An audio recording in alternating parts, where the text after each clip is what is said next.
Welcome to this week's GG's Weekend Watch, kindly sponsored by SBK. We've had a few tricky weeks and months, haven't we? And again this week with, of course, sadly, the passing of Prince Philip. So a lot of our racing from Saturday that we like the look of is being moved to Sunday. So obviously we don't have final declarations at the time of recording this podcast. So apologies for that. I'm sure Andrew and Daryl will do their very best to give you some winners this week. If any of them end up being pulled out, if any naps don't run, again, we will do our best to update social media for you and give you something else. We'll get that sorted. So we're doing our best. So we're covering Sunday's action to start with, at least anyway. We've got Ayr and Newbury, haven't we? Super coverage from there. And then we'll try and look if they've got any other strong fancies for Saturday. We can chat through them for Andrew and Daryl. And if not, that's fine. So we're going to start with the easiest race this week.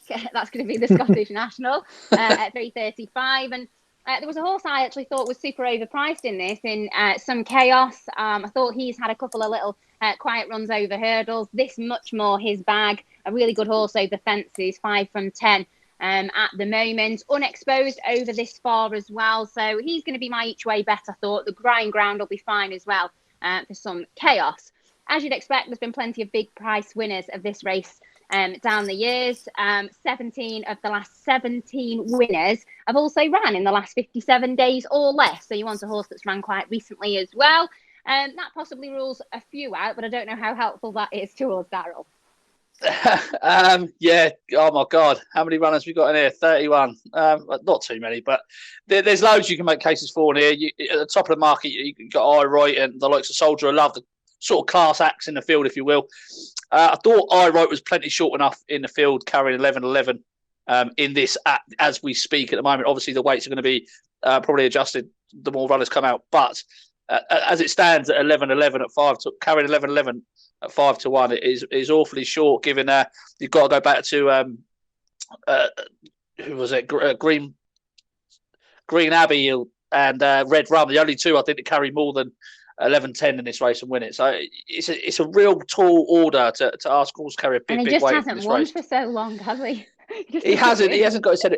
He hasn't got his head in front. He hasn't. And he's stuck between a rock and a hard place. Really, he's got a mark of 154. Yes, he's a talented horse. At Cheltenham, he was staying on really strongly at the death. You know, you can make a case that this 4 miles will probably end up suiting him. He likes air. He goes well here. But again, the weight in this sort of race at 5-1, I can leave him alone there. Soldier of Love, I thought was well handicapped to him for mark of 144, just on the bare form of his last couple of runs. Chased home Galvin at Cheltenham, beaten 7 lengths there. Obviously, Galvin was favourite for this before not being declared at the declaration stage. Beat Cool Curry the time before at Newton Abbott. Subsequent Paddy Power Gold Cup winner. He's off a mark of 144. They've kept him for good ground. I think he's a nice horse going forward. But he's probably going to be popular enough. There's a few down here that I can make case for. Euro Bot for Noel Mead is an interesting runner. Very unexposed. May well want soft ground. They have suggested that he wants soft ground. But Irish horse coming over to Scotland, but, UK. They've been lethal this year so far. I thought Destiny Royale was very interesting. Ran an RPR at Wetherby of 140. And then at Haydock, stayed on really, really strongly at the finish. Just caught late on after a mistake at the second last. That was the first attempt over like the staying sort of trip, 3 miles 4. That was that day. It'd only been over 3 miles once prior to that. That was at the Wetherby. Could be ahead of his mark on 130. She could be ahead of her mark on 132. And then Cool Mix down the bottom is the one I came down on. Massive price, 40 odd to 1 or whatever he is. He's been in the first 3 of 11 of his 14 runs. He's shaped like a stayer at Newcastle. He was staying on really strongly behind York Hill. That was his first attempt at 3 miles. They dropped him back at trip at Musselburgh last time, and he was just outpaced. Didn't really show much at all. Just sort of plugs on one pace. Time before that, he was a great third behind Modus, Aintree. And if you go back to his Wetherby run, albeit over 2.5 miles, he beat Sky Pirate by 4.5 lengths. Yeah, he's a remarkably consistent horse. He's a 9-year-old. He's pretty lightly raced for a 9-year-old. He's off a mark of 131. I just think this could be the making of him over this sort of trip, over these real staying trips. He's not a quick horse, but he does stay very well. So I thought he was of interest at a big price at this stage. Yeah, Cool Mix is a big price, as you say, at 40 to 1 at the moment. Just to say Some Chaos, I've got about 25s for the one I like. Andrew? Yeah, similar with Daryl. I want to oppose I Right. I have the greatest respect for him. He's very consistent, but he hasn't lost 7 in a row now, and he's short enough given that profile. Interested to hear your stats about having a race within the last 57 days, because one of the three I like, Chapel Style, last ran 55 days ago. Now, last time out winners do have a good record in the Scottish National. This century, if you'd bet them all, you'd have found the winner 7 times from 83 runners, made a profit of £38.50 to a £1 level stake. Chapel Style was a winner last time, and he's a half brother to Rathvinden, who won the 4-miler at the Cheltenham Festival a few years ago. And although you look at his form, you think, oh, perhaps he needs soft or heavy going. I think he just needs a stiff test of stamina. And when he runs on soft or heavy going, his stamina comes into play. He is a winner on good ground. He won at this meeting over hurdles 3 years ago on good ground. So I think stepping up to 4 miles could help Chapel Style. He's around about a 20-1 shot, I think, for Nicky Richards. A couple of others of interest as well. Coup de Pinso used to be with Paul Nicholls, now with Nick Mitchell. Only had 3 runs for his current yard, all on soft ground, but he's a multiple winner on good ground. And the stewards had them in when he won last time. And the reason for the improvement with it, that was given a patient ride. He used to go from the front. He only ever seemed to win in small fields, but those hold-up tactics brought improvement last time out. So on only his 4th start for informed Nick Mitchell, Coup de Pinso could go well. And the other one as well is Dingo Dollar, who won last time out on his debut for Sandy Thompson, 2nd run after a wind operation, used to be with Alan King. And I thought he was the one of those nearer the head of the market. So yeah, Dingo Dollar, Coup de Pinso, and if I was going to narrow it down to one at this stage, Chapel Style for Nicky Richards. Yeah, Coup de Pinso is, I've got 33s for that one, so big price for Coup de Pinso. Chapel Style, as you say, about 20-1, and Dingo Dollar at the moment is the second favourite at 10. So plenty of each way value for all, obviously. There again, things could change, so if they do, we'll update you. Plenty of other good races at Ayr as well, so we'll cover some of those. The 115 is a good looking listed contest, and perhaps could be the start of a pretty good day, yet another good day for the Skeltons, with King D'Argent in there, Andrew. Yeah, difficult to sort of have too many negatives for King D'Argent. I thought he'd run well. The only thing wrong with him really is the price, 3-1. I mean, I was going to have a little interest in one of the veterans, the 11-year-old Thionval for Nicky Henderson, who's won this race previously, and he's got a great record at this time of year. Basically, he's a spring horse, goes well on good ground, does well in March, and in particular in April. He's had 9 runs in April, 2 wins, a host of seconds, 4 runs at Ayr, second, 4th, and 1st during the month of April. And given his record in the race, given that he will like the ground, and he goes well at this time of year, I just thought each way Thionval, probably pronounced that wrong, I expect, but I thought he could be the one to take on the favourite with here. Yeah, I assume it is the Inval or Thionval, I don't know. But previous course and distance winner as well in there if he goes. There's only a couple in that field, actually. Daryl? Oh, I used to absolutely love the Inval. 2018, he ran in this race. I think it was this race when he finished 4th. And he was really badly hampered, and I was absolutely fuming that he didn't get the run he wanted. And they, of course, entered him the following day, and he went out and won the following day at this meeting. Lovely horse. Every time I think of Ayr, I always think of the Inval. I'm going to take him on here, though. I'm not sure he's in the same sort of heart. Coming back to Ayr, though, could spark him back into life. So I wouldn't write him off, that's for sure. I thought Grand Sancy had a good chance in it. Drop back to 2 miles is what interests me about this horse.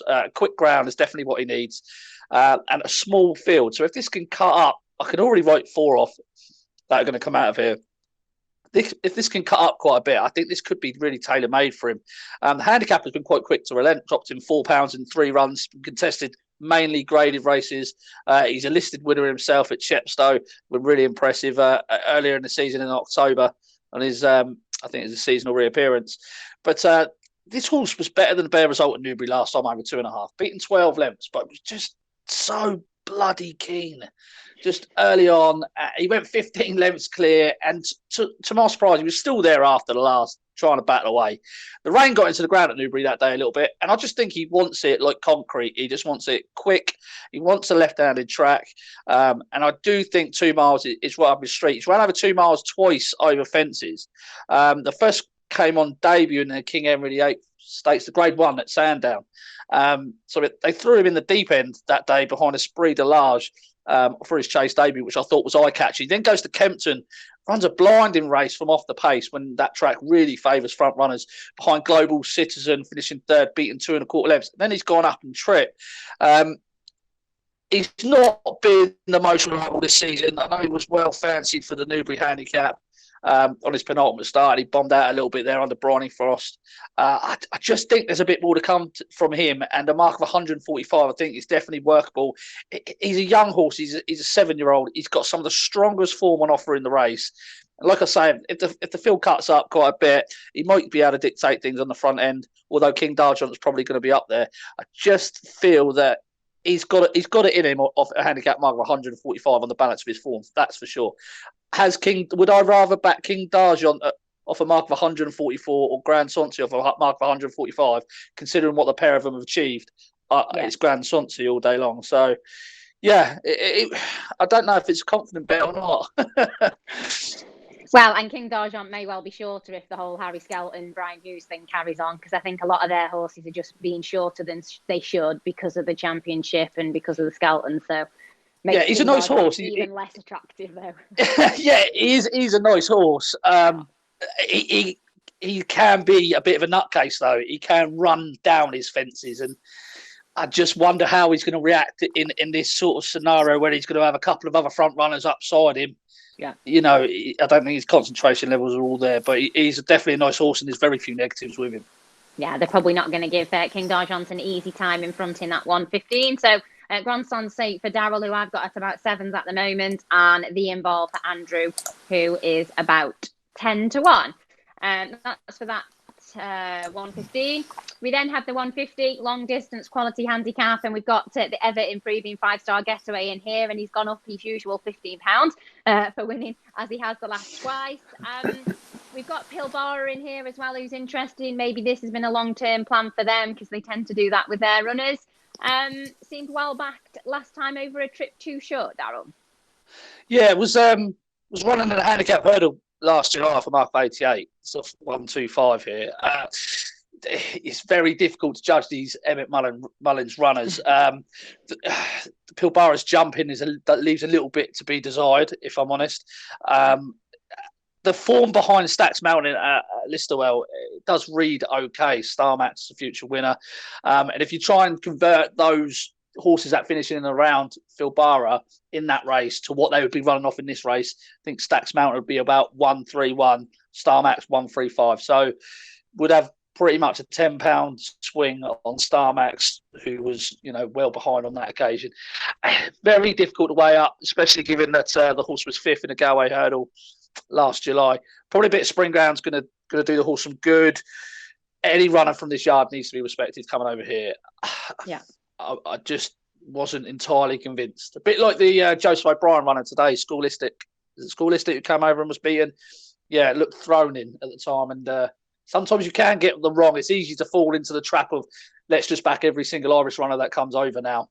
It's probably a bit late in the season to be doing that, to be honest. I thought there was a few in here with good chances.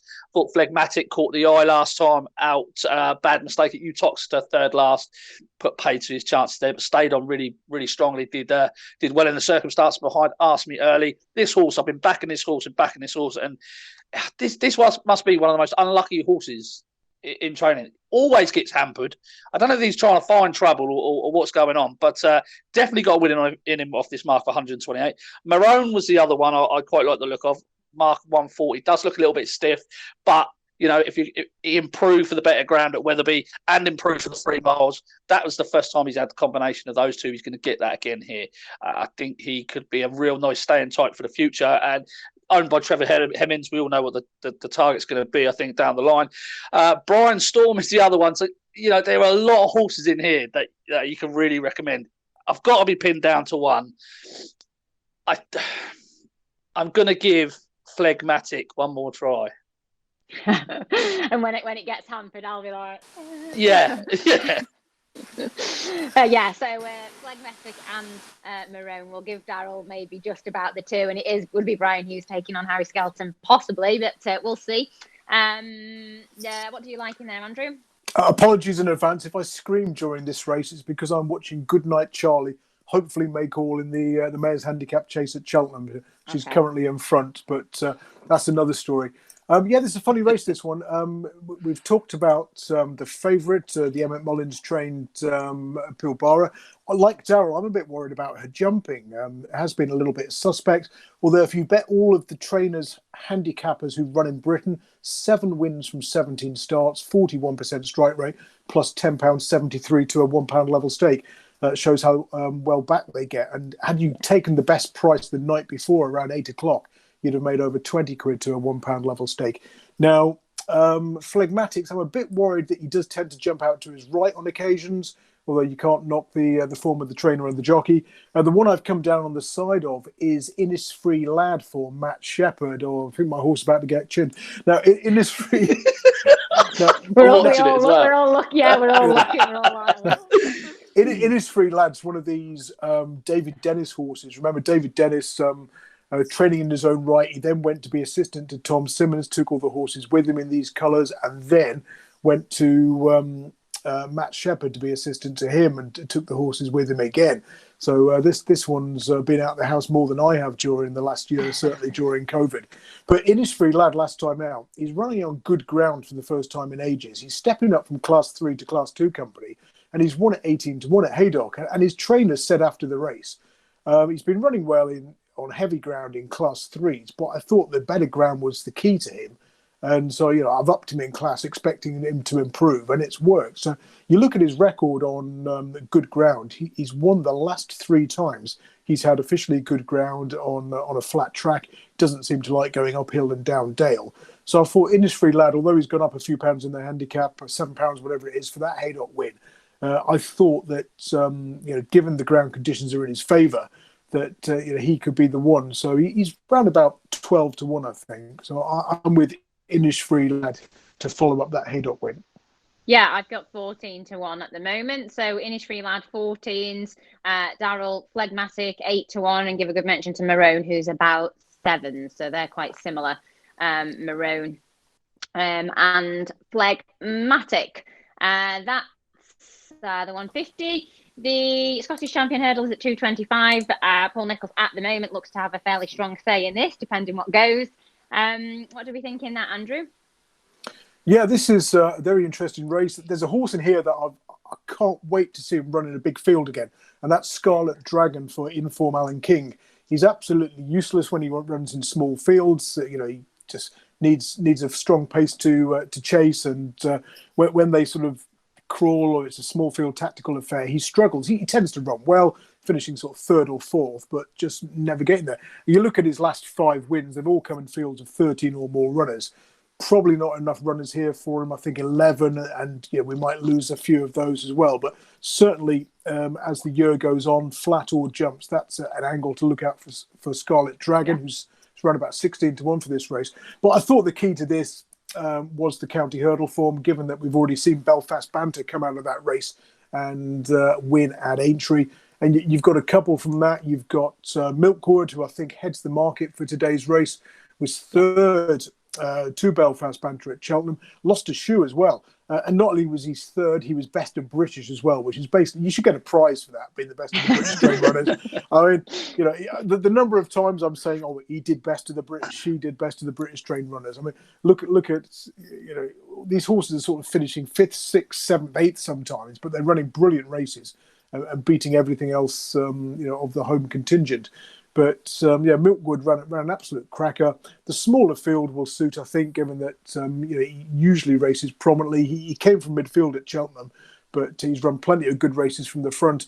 And he ran a good race in the Betfair Hurdle the time before as well. Although he was only 11th, he certainly was value for more than his finishing position that day.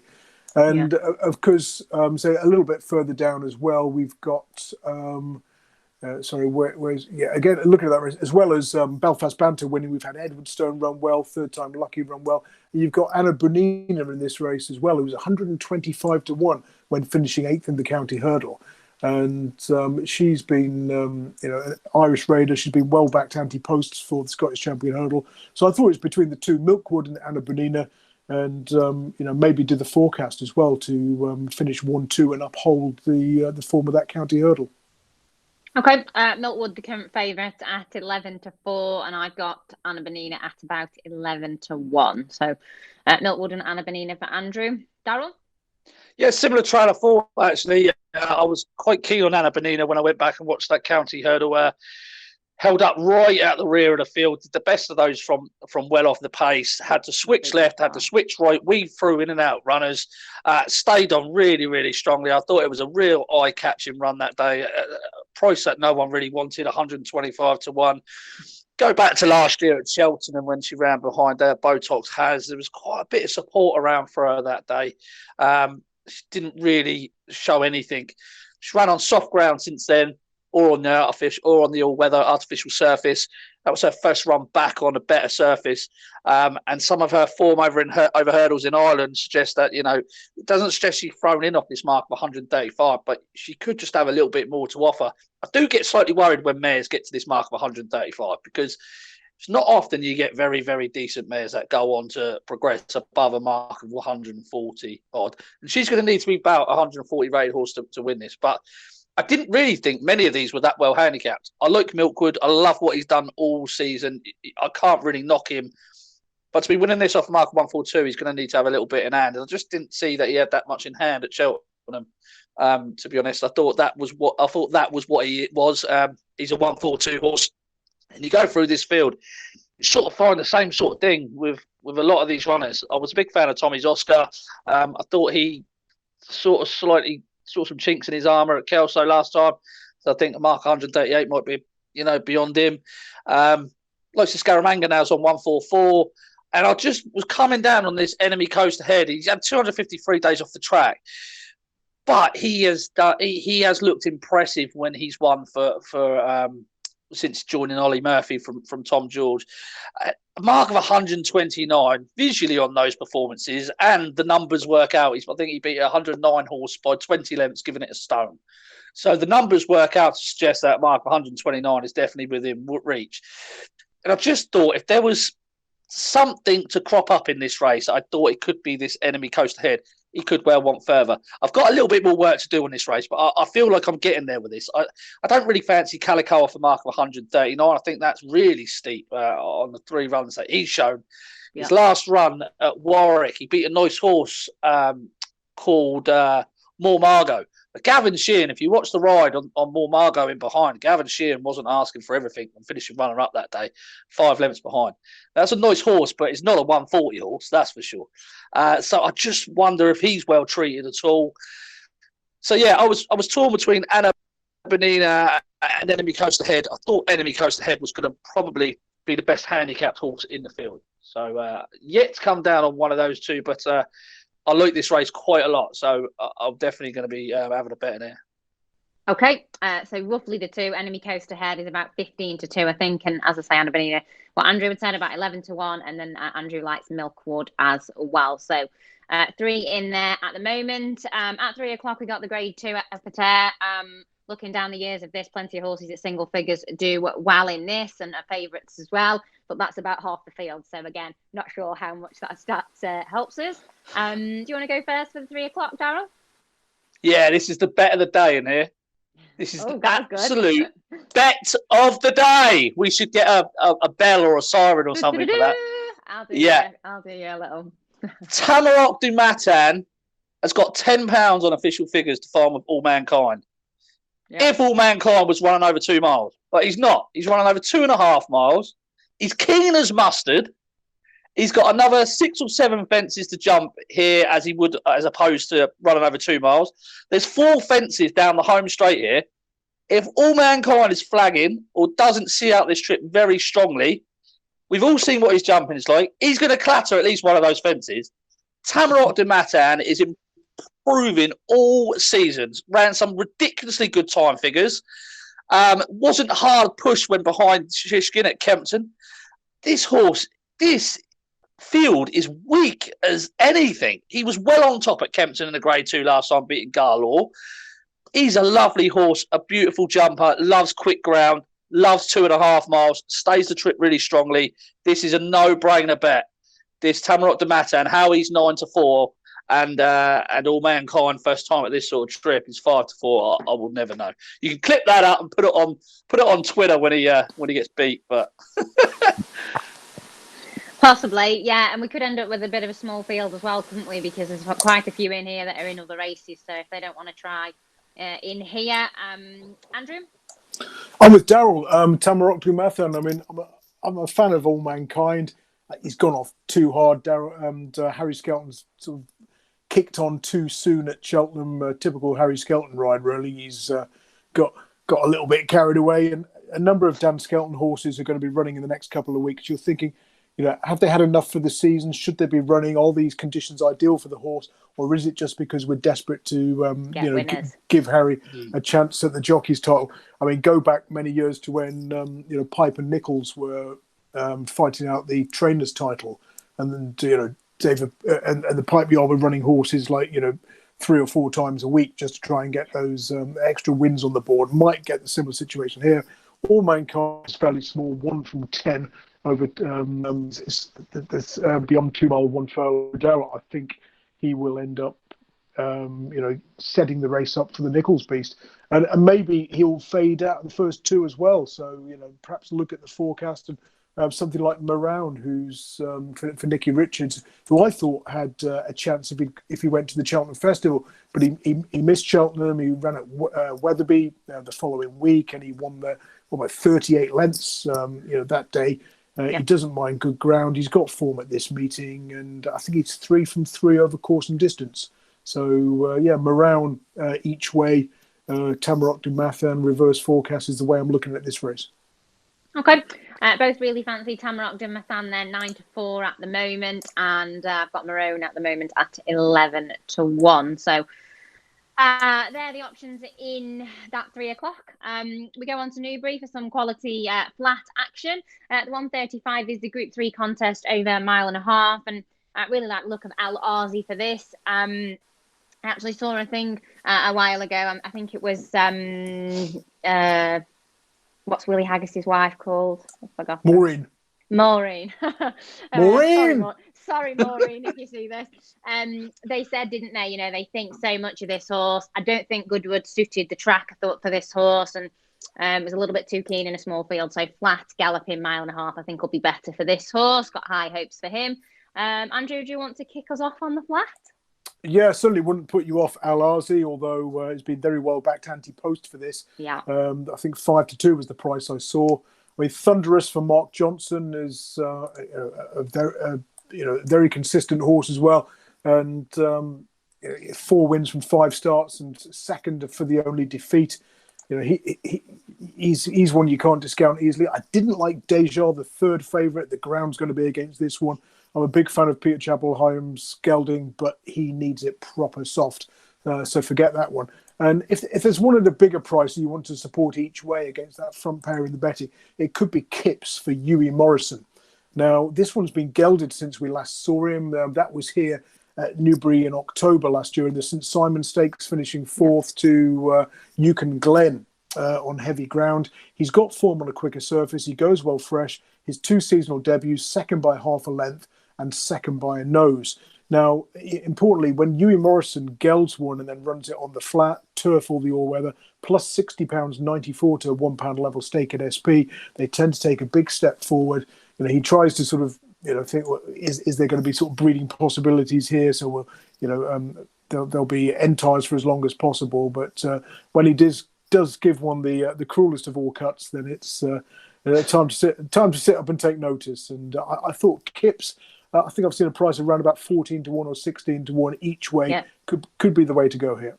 Yeah, the snip's costly for Kipps, but does well for Hughie Morrison. I've got about 14-1 as well. For Kipps, then, but as you say, the top couple in here look really interesting, don't they? What do you like, Daryl? I thought this was wide open. To be honest with you, I think there's a lot in here with chances. I like this without a fight for Simon and Ed Crisford, actually. Fresh first time up. Not entirely sure whether he'll be a bet or not, but he's improved with each start last term. 1 mile 4 is definitely his trip. He's rated 105 already after 3 wins. Was beaten here by Wortherly very easily on debut last year. I'm hoping that was just on debut and not the fact that it was first time up. But right the run off behind Berkshire Rocco at Ascot last time. It was a slowly run race, really fast, closing sectionals. He was held up at the rear of the field. The race just wasn't run to suit at all. And finished over further. Yeah, and it was over further. Finished under hands and heels. I do think he'll get a further trip. But I do think this sort of trip on good ground will see him to best effect. He's a real nice horse, big raw horse last year as a 3-year-old, so hopefully should improve into a 4-year-old, very unexposed. I like him going forward, whether or not first time up after a seasonal break, anyone's guess really. I thought Pablo Escobar was the other one worth a mention. Some of the strongest form on offer, including here at Newbury. Felt he was a horse to keep on side at the start of last season. And his form just sort of tailed off a little bit. This might be the same this time around. Goes quite well in the early part of the season. So I thought Pablo Escobar, the form horse, but without a fight, perhaps the one who could progress just as much as the favourite Aasy. So, interesting race, but probably more informative going forward rather than a better proposition for me tomorrow. Yeah, definitely. I like Aasy, but as you say, he's short enough. 11-4 at the moment. Pablo Escobar... Sorry, do you wonder if he can do it away from Newmarket? Yeah, some possibly, horses don't handle Newmarket, do they? No, and some really appreciate it. I just think Goodwood was definitely not the right track. I think it was quite straightforward. It's quite wide. It's a galloping track. Hopefully, that there shouldn't be too many issues, but hopefully at that price anyway. Aasy is 11-4. Daryl likes and gave a mention to Without a Fight and Pablo Escobar. They're both about 8-1. And then Kips for Andrew is about 14-1 at the moment. That's for that 135. At Newbury, the Fred Darling Stakes is at 210.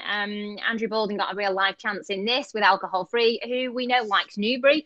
And the Yard are in absolutely unbelievable form, aren't they, Daryl? I wouldn't know. I don't look at that, Leonna. Do you know what? Alcohol Free is a nice horse at the top of the market, but I thought was mighty short in comparison to Kulthum, who I really quite like for this. I don't normally have a strong fancy for the Fred Darling Stakes every year, but I do really like this, especially at the price. I think it's around 8-1. Is that right about that? Yeah. Beaten 3/4 of length by Alcohol Free at Newmarket last time, but was keen as mustard early on. Just couldn't. Paul Hannigan just could not hold on to her. Now there's a danger that could happen the first time up. Being quite fresh here, but I really felt this horse was running over the wrong trip last year and just was crying out for a step up to 7 furlongs. Showed a real nice turn of air in September last year to win the Group 3. Really good time figure, going away at the finish. I quite like this horse quite a bit. I think I'm going to follow this throughout the season, depending on what happens on Sunday. It's just some of the strongest form on offer. I think the Newmarket run in the Cheveley Park. I think that form line is going to be one worth following in terms of the fillies this season, which might sound a little bit obvious to say, but I just thought Kulthum on a flatter track like Newbury with a nice long stride that she's got, stepping up to 7 furlongs. I think this is everything that she wants, whereas I think Newmarket, 6 furlongs, I know it's a stiff 6, but into the dip and out the dip with that long stride she's got, I thought that was everything she didn't want.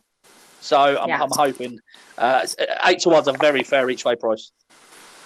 So we're hoping that going from 6 up to 7, even though keen over 6 on the first run after a break, that Paul Hannigan's not water skiing out the back of her. Yeah, we are. But I'm hoping we're going to get a bigger field scenario here that might be able to settle her down. And I just feel like everything was happening too quickly for her over 6 furlongs. She was doing all of her best work inside the final furlong and quickening away, lengthening away, hitting the line very strongly. She, just for the record, she wasn't keen the time before it only seemed to happen at Newmarket. Now, she she just took a keen hold that day for some reason. So I'm just hoping it was a one-off. She settled fine at Ayr, she settled fine at York and at Thirsk. So it wasn't something that I was worried about, like, oh, where's the hood? Thinking, where's the hood? But yeah, I thought she was a real nice prospect going forward, and 8-1's more than fair. Okay, 8-1 for Kulthum for. Get in there, Daryl. Master of the Seas. Sorry. Not for me. Come on, my boy. Andrew? Yeah, I agree with Daryl in that the Cheveley Park could be the key to this race. And I wanted to oppose Alcohol Free because she was, she made most of the running in that race. And again, we talk about it time and time again, the Rolling Mile at Newmarket typically favours front runners. And you look at that, the winner and second were 1-2 pretty much throughout and raced closest to the stand side rail. The third in that race, Umm Kulthum, was more towards the middle, as was Happy Romance, the super sprint winner for Richard Annan. Now, she's up in trip, but she's run on well through the line when she's won over 6 furlongs in big fields at Salisbury, where she beat Alcohol Free, and at York. I think she's worth a try over 7. So, I was sort of with Happy Romance, Kulthum. Dandella was another one who wasn't suited by the way the race panned out in the Cheveley Park, finishing 5th that day under a hold-up ride. I do worry about her come from behind style at Newbury, because 9 times out of 10, the straight course at Newbury, you want to be prominent down the middle of the track. So, that patient style could put Dandella at a disadvantage, but I wouldn't be surprised to see her run well. And again, she's been nibbled at anti-post. But yeah, I definitely want to take on Alcohol Free. And it was, I'll split stakes between Happy Romance and Kulthum. Okay, Happy Romance is 6-1 I've got at the moment. And as I said with Daryl, Kulthum is about 8-1. We've got the Green M Stakes at 245. Shadwell have had a lot of luck in this race in recent years. They've got Alkumait in here, who was a no-show when we last saw him. But do we think that there was plenty of excuses last time around, Andrew? Sorry, for which one? Alkumait? Yeah, I mean, first time out, Marcus Dragoni, I'd be tempted to take him on. And I'm a big fan of Chindit. Richard's Hannon's runner went into the tracker after that debut win at Doncaster. There was a really fierce headwind that day. He's got absolutely no cover. He didn't make the running, but I think he was in second place for much of the race and into the teeth of the gale. As had no horses around him to protect him. That was a run you could upgrade. He's then won at Ascot and listed companies, then added a Grade 2 success. And then on his final start last season in the Dewhurst, soft ground, he hated it. And he's run an absolute stinker. But coming back fresh on a flat track, on a sound surface, assuming we don't get a downpour between now and the weekend, I thought Chindit was rock solid here and would beat the Marcus Dragoni runner. Yeah, Chindit is the current favourite, isn't it? 2-1. I'm assuming that Daryl is smiling while Andrew's talking. Do you like Chindit as well? No, I'm on Alkumait. Oh, I'm glad. Yeah, I think this rat. The one thing we haven't spoken about actually, which you probably should mention, is the draw at Newbury. It's probably gonna change mine and Andy's selections throughout the course of this, because it plays a big part. I think you want to be drawn in the bigger fields. I personally think you want to be drawn, 11 and above, if you like, race down the centre of the track, straight into the stand side. Middle to low. Middle to low. Forget about the stand side. Middle for diddle. Nah, middle to high, right? Anyway, but it's definitely going to have a factor on the final selection, so it's definitely worth mentioning. I really like Alkumait. I think this is. I don't think this is altogether horse in the head, if you like, but I think he's very, very good. My God, what he did at Newbury. Couple of starts back in the Mill Reef to win that going away was very, very impressive. I thought, like we say, there's some very, very good horses that have won this race. Mohafa, James Garfield, Barney Royal, Tasleep, Muhara, Kingman. I think it's going to come down to the 2 at the top of the market. I think they're going to be fighting it out. I'm happy to put a line through that Newmarket run in the Dewhurst, 14th, soft ground. Yeah, I am as well. He's he's one of these horses as well. Like I was talking about, I can never say that bloody horse's name. Kulthum. Yeah, big, long striding type. I just didn't think it was going to suit the horse anyway.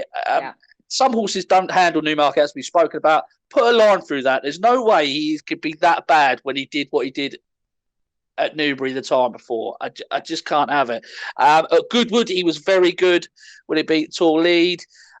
I think this is a proper horse. I'm really quite excited about this horse. I was listening to a feature on Sky Sports Racing this morning about Chindit with Richard Hannon. They're just saying that he just might need this. Might need the run. And he hung about a bit in the Dewhurst as well, which also bothers me. And I don't mean from the point of view of which way they're going. Even if you're in the middle, some horses, when they come under pressure, really under pressure, they just tend to lug one way or the other. And I think if he does, if he even does that a little bit, it just might cost him. I think you might be a hostage to fortune here. Here with Alkumait obviously being held up at the rear of the field. But it'd be interesting to see final declarations, what comes in if Mujabir goes in here, because currently the Racing Post have got Jim Crowley on Mujabir and Dale Neal on Alkumait. So it'd be interesting to see, because these are not always correct. So it'd be interesting to see the jockey bookings on that if they do run the pair of them. So interesting. But I think Alkumait is a real talented horse going forward. Yeah, I like Alkumait as well. And then Chindit for Daryl. So a bit of a difference there, but they are both really well fancied in the betting at the moment. The 320, the Spring Cup, as you'd expect, is a minefield. I like Solid Stone in here, though. I thought has run some really good races in defeat, in good handicaps. Wants a strongly run straight mile to me. That's when he's been seen to best effect. There is probably more horses in here that are quite progressive and hopefully don't progress past him, but he's an each way price, so that's going to be my each way bet in that 320 Solid Stone. What do you like, Daryl? Everything. I think I followed nearly all of these horses last term. You can't have them all. You've got to whittle. No, you can't. But this is probably going to be one of those races that is probably worth following the form line through this. I know a lot of horses are making their reappearance, but I do think this is a top class handicap. I really do. I'm going to side with Nugget. Was improving last term, and just looked like an improved model when he was given a low-key return at Nottingham 11 days ago. He was denied a clear run on 2 occasions. That was a pretty smart race at Nottingham.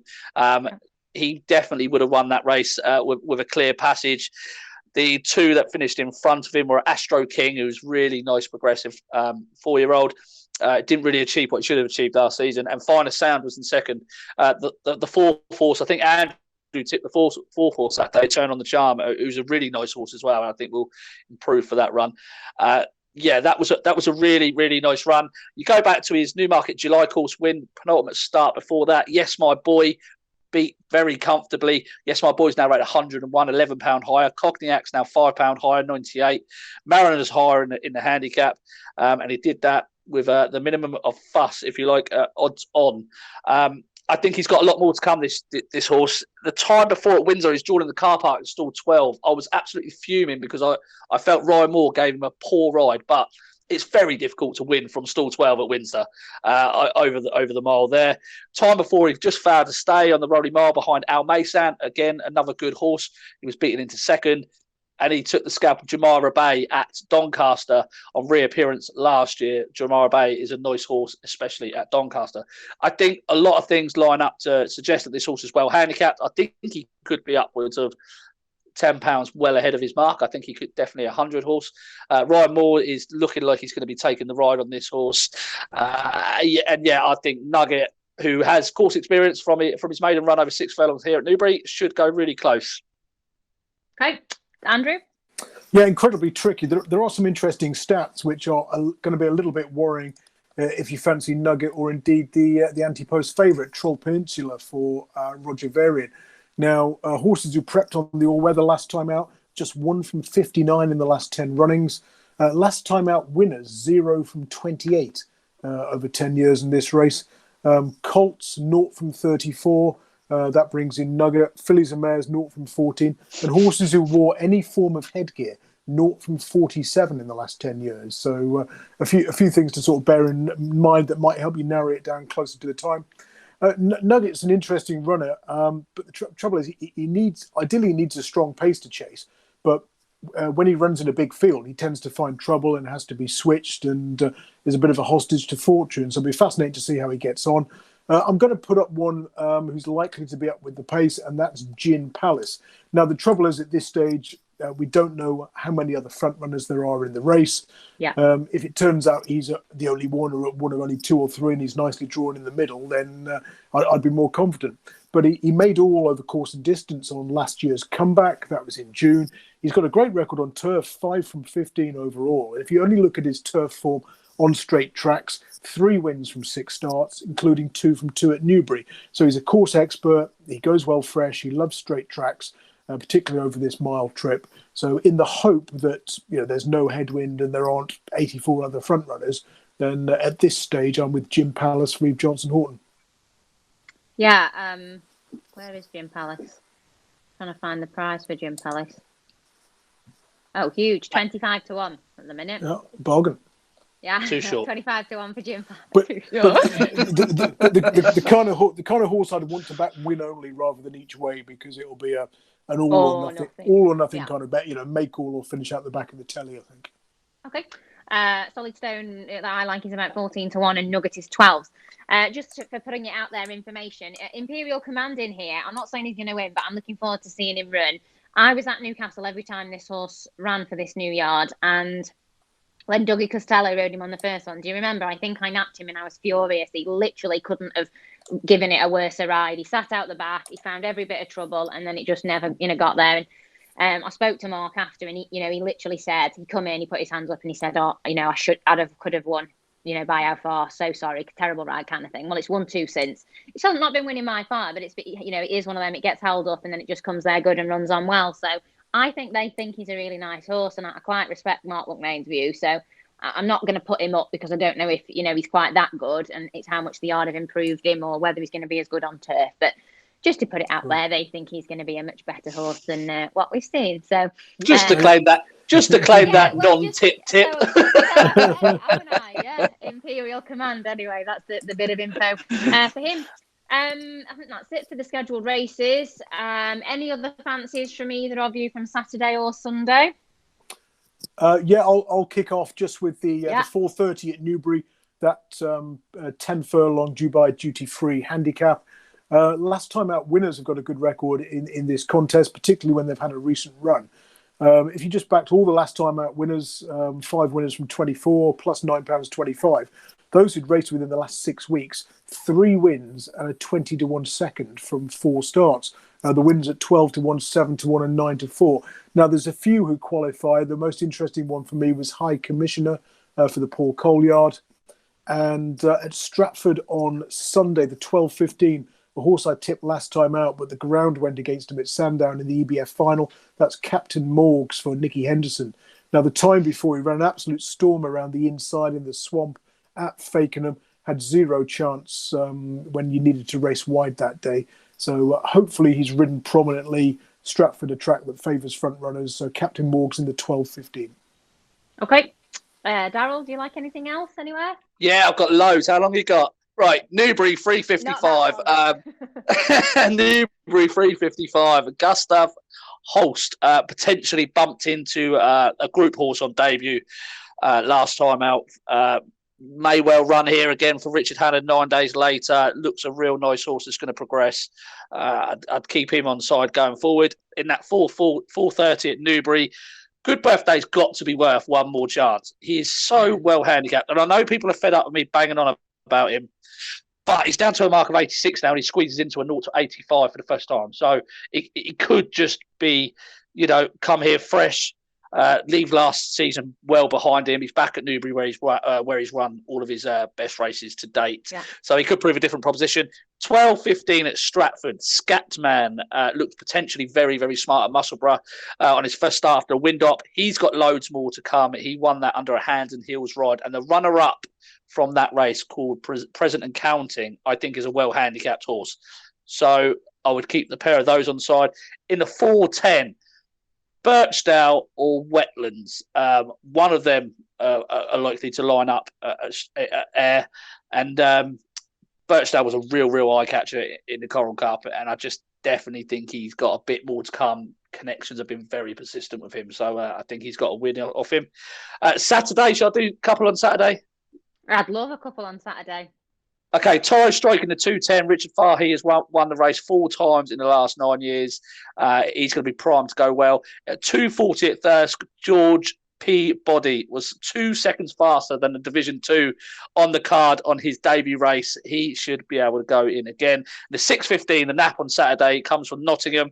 Russian Virtue had absolutely no run at Doncaster, was beaten 2.5 lengths on his handicap debut for mark 77.